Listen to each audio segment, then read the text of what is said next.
What price of home should you view? Now, this is a great question for me because we talked on another one of your shows about having a pre-approval. And we did not have pre-approval when we went on the open houses this last week.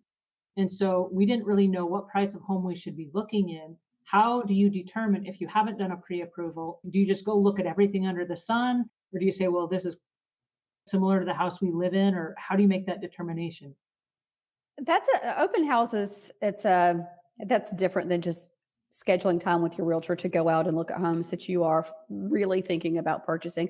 Open houses, they're a great opportunity for realtors to start to develop relationships with potential clients, for you to meet other realtors, to see if there's somebody that you kind of click with. It's a great way for you to learn about different areas, to learn about the different types of amenities that you see in the different price points of homes.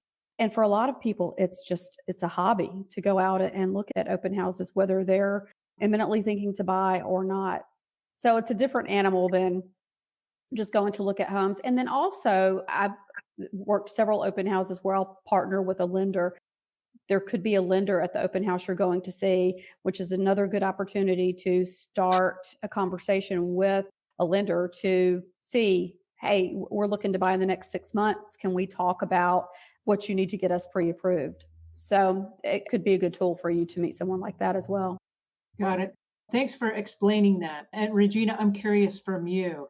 Do you have people that show up to a $3 million house and they're really only in the $1 million budget? And is that bad if they show up and they're totally not qualified for it? Do you frown upon that? Like, I was invited, so I showed up to your party thing?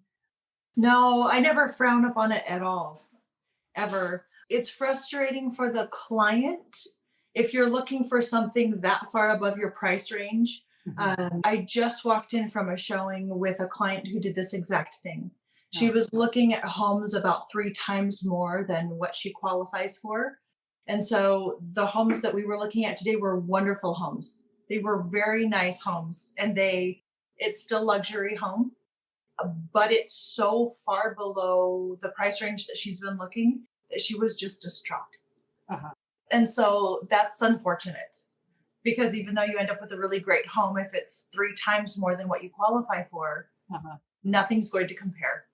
So I always encourage people to get with a lender and find out what your budget is, and then look within your budget and find a great home within your budget.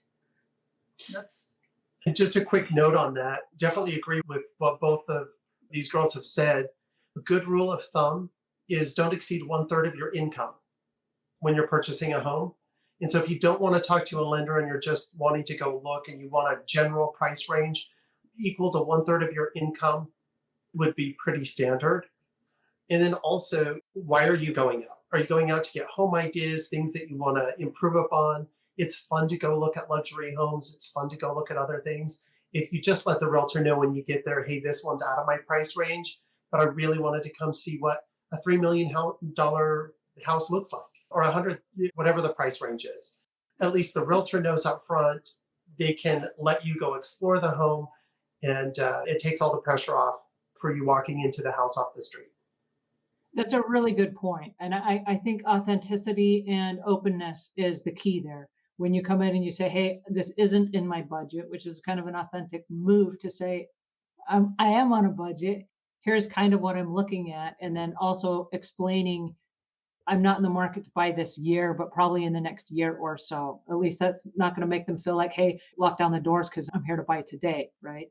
I think it kind Yeah, of and like, you're starting that relationship. So if this isn't the home for you, then let's talk about what is, and let's put a plan together to try and make that happen. cool. Is an open house a good place to pick up clients for a realtor? Mhm. yes, Okay, so it's cool then to go in and make small talk and say, hey, I'm looking for a realtor. I don't have one and I'm open. absolutely. Okay, cool.